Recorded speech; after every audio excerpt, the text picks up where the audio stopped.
Hello and welcome back to our channel. So today in this video we are going to discuss about how to buy crypto for beginners. So without wasting much of our time, let's get straight into the video.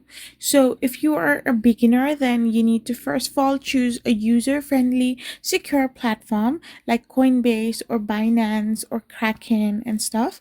So after this, you need to simply verify your account. You need to register with an email and password and complete your KYC, which involves uploading a government issued ID to comply with regulations.